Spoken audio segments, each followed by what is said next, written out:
हरियो खोर्सानी लसुन अदुवा हालेर हैन अचार बनाउन आँटेको तुरुन्त खान मिल्ने हिन्दीमा भन्छ नि दरदरा पिनेर भनेर खस्रो खस्रो पिनेर हैन बनाउन अचार लाएको। अनि यो अचार बनाउन लागेकै मलाई एउटा कुरा याद आउँछ के मेरो बाबुले भन्थ्यो के अब आफूले खाने भन्दा यो बाँड्नको लागि त बनाएको होला नि भन्थ्यो। तर यो बाँडेर खान जुन मजा हुन्छ नि त्यो एक्लै खानामा मजा हुँदैन हैन। अब भन्नु होला हामीलाई त बाँडेको छैन भनेर, अब 3 करोड सबैजनालाई बाँडेर त साध्यै हुँदैन। अब जसले आफूलाई माया गर्छ, अब मलाई पनि केही कुरामा सम्झिन्छ नि हो त्यही मान्छेलाई मात्रै बाँड्ने हो नि त हैन। जे कुरा पनि दोहोरो हुन्छ नि त। अनि त्यही भएर यो चाहिँ म बनाउन आँटेको। अब अचारको लागि मसला भिड्दैछु हैन। जिरा धनियाँ अनि त्यसपछि मेथी अनि यो रायो टिमुर त धुलै छ हैन। त्यसपछि नुन बेसार अनि त्यसपछि हिङ अनि तोरीको तेल हैन। अनि त्यसपछि भेनेगर अलिकति अमिलोको लागि भेनेगर कागती मिसाए पनि हुन्छ, भेनेगर हाल्दा पनि हुन्छ हैन।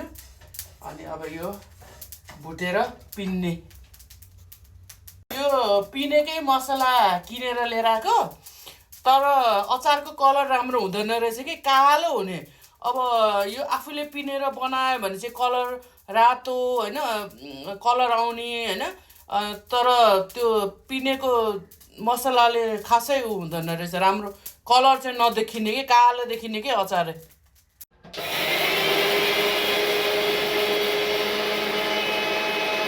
एकैछिन घाममा हैन त्यो पानी अलिअलि चिसो सुकोस् भनेर गरेको। अब यसमा चपरमा खस्रो खस्रो बनाएर पिन्ने।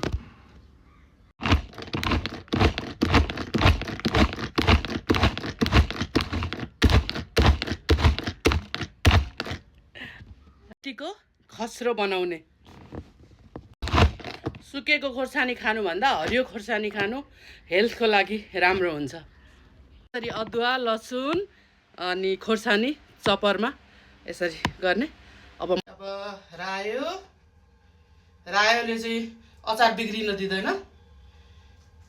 रायो टिमुर पनि एकदम अचारमा हाल्न जरुरी छ, अचारलाई बिग्रिनेबाट बचाउँछ। टिमुर स्वाद पनि मिठो बनाउँछ। त्यसपछि बेसार